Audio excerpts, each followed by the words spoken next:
dari X5. Saya Imel Verni. Saya Sirul Evdina Zabira. Aku Nazlira Maulida. Aku Denis Putri Rahmawati. Jadi kita mau ke kebun binatang. Gitu guys. Dah. Semuanya selesai. Bubar. Jalan. Ya. Guys, kita udah sampai bis.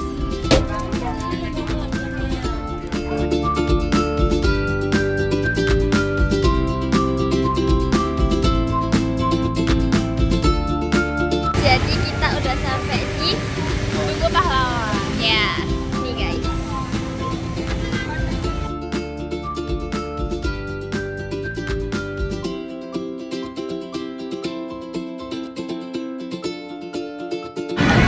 Hai guys, jadi kita ada di Tugu Seraben, Tugu Seraben, Tugu Seraben, Tugu Seraben, Tugu Seraben, Tugu Seraben.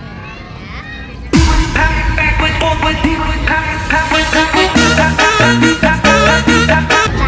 ada tugas yaitu yang pertama ceritakan makna atau arti dari setiap bagian monumen Tugu Pahlawan. Jawab Nas.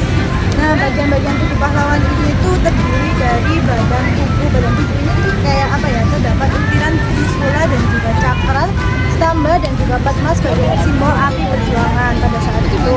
Dan juga di sekitarnya terdapat taman dan juga lapangan yang merupakan yang mengelilingi tubuh pahlawan itu sendiri, dan itu menjadi simbol.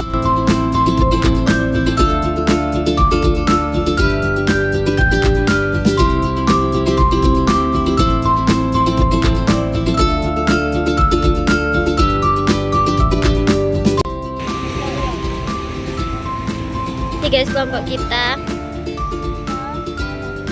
mau masuk ke museum.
Nah, ini adalah proses pembangunan Pondasi Tugu Pahlawan. Ya. Lanjut guys. Proses pembangunan Pondasi Tugu Pahlawan. Seperti ini guys. Ya guys. Lalu ini adalah jalan kereta api. Halo guys, dan hari ini kita kan lagi ada di dalam Museum 10 November nih. Nah, dari kejadian 10 November. Halo guys, dan hari ini kita kan lagi ada di dalam Museum 10 November nih. Nah, dari kejadian 10 November itu kita bisa memetik nilai-nilai persatuan, kebersamaan, dan juga gotong royong dan juga patriotisme. Di mana nilai persatuan dan kebersamaan itu ditunjukkan oleh bersatunya rakyat Indonesia dalam melawan penjajah Belanda.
Seni objektif, bentuk dan susunan. Foto ini menampilkan koleksi peralatan makan antik yang tersusun rapi di dalam etalase museum.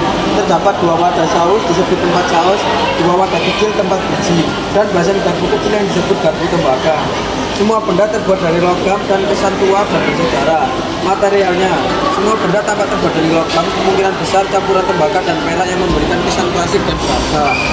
Pencahayaan pada foto cukup merata dan menunjukkan kilauan dari logam, menonjolkan bentuk serta tekstur tiap benda. Lalu komposisinya, penyusunan benda simetris dan rapi, menciptakan kesan teratur. Apresiasi seni subjektif dan kesan estetis. Terus ini memberikan nuansa elegan dan klasik. Warna logam yang agak usang justru memperkuat kesan antik dan bernilai sejarah. Garpu-garpu dan susun menyerupai kipas memberikan visual yang menarik. Nilai historia dan budaya. Label simpang subjektif menunjukkan bahwa koleksi ini mungkin berasal dari zaman kolonial atau merupakan peninggalan sosial budaya zaman dulu. Ada narasi tersirat tentang gaya hidup dan tata cara jamuan makanan pada masa itu. Kesan emosional, melihat benda-benda ini bisa memberikan perasaan nostalgia atau pengetahuan tentang bagaimana kehidupan di masa lampau, terutama terkait etika makan, pergaulan sosial dan kultur masyarakat kala itu. Kita semua sudah selesai mengerjakan tugas yang ada di Museum Alun-Alun. Kenapa kita cuma berdua? Karena yang 3 yang Dennis tadi di luar karena dia mau ke toilet, sama yang 2 Pea sama Dava sholat.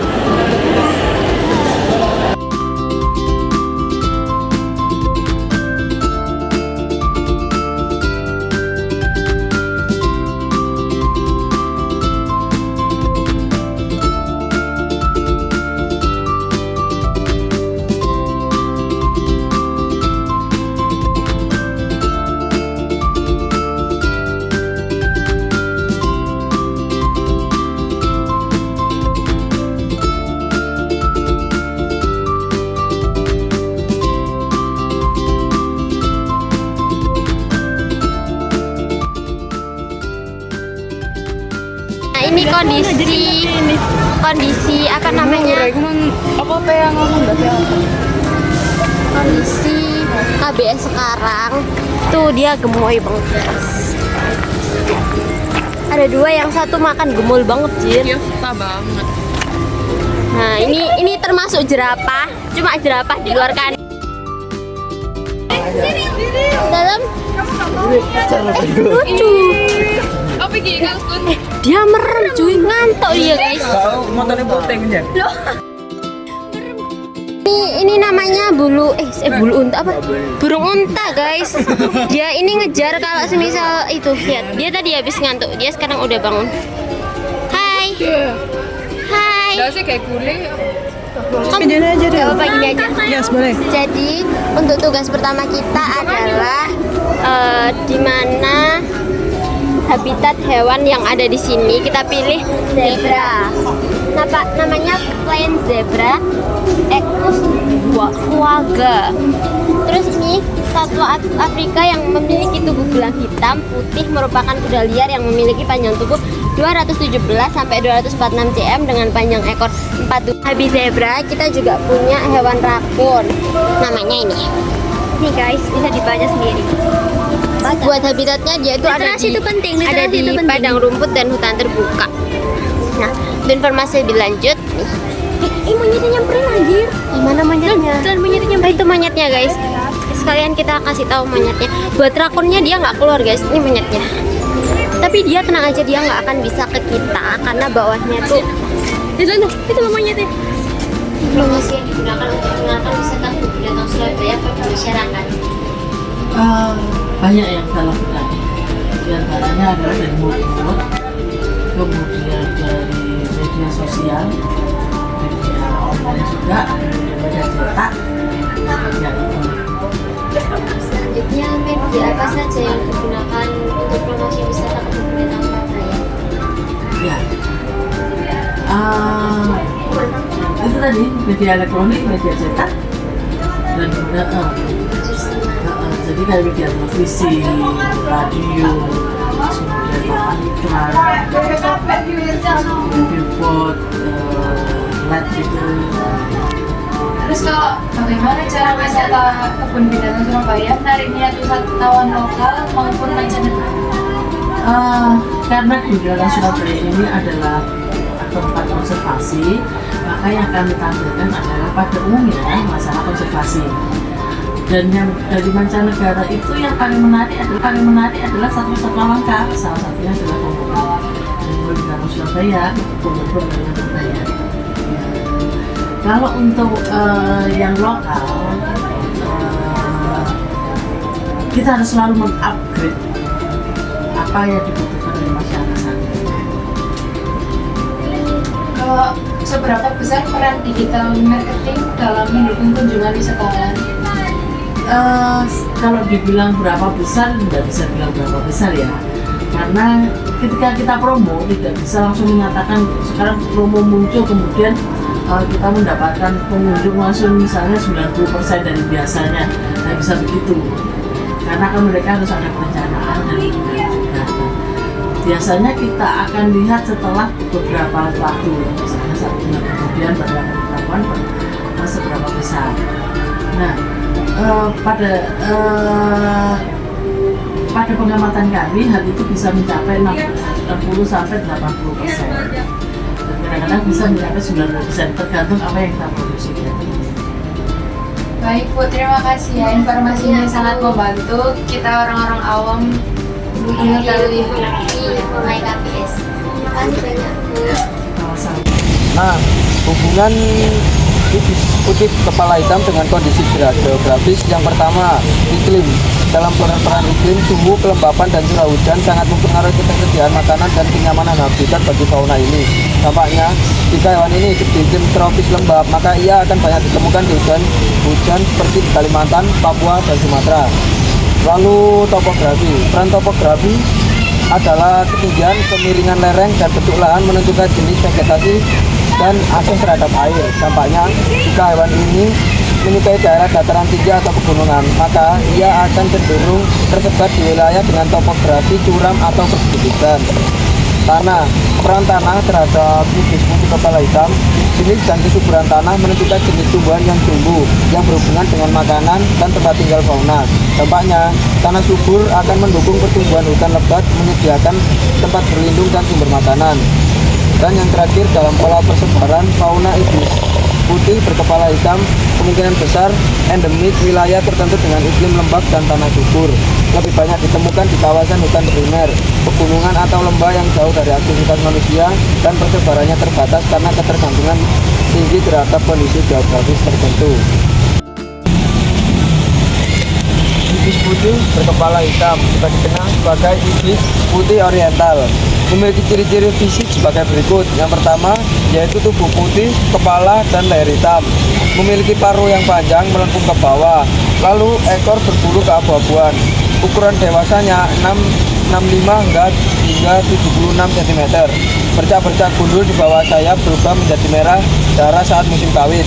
Kepala beberapa burung dewasa yang berkembang biak memperoleh semburat kebiruan. Burung muda memiliki bulu keabu-abuan di leher, dan yang terakhir yaitu burung muda memiliki bulu abu-abu kecoklatan berbintik di sayap dan punggung. Nah, hitam adalah juga dikenal sebagai spesies burung rendang dari keluarga Ibis, Terestiornithidae, yang berkembang biak di Aceh Selatan dan Tenggara, dari India hingga Barat dan Timur, jauh Jepang. Ini adalah satu-satunya spesies Ibis asli di wilayah beradanya yang memiliki bulu keseluruhan berwarna putih dengan leher berwarna hitam. Terima kasih sudah mengikuti kegiatan kita hari ini di KBS. Sekian, wassalamualaikum warahmatullahi wabarakatuh.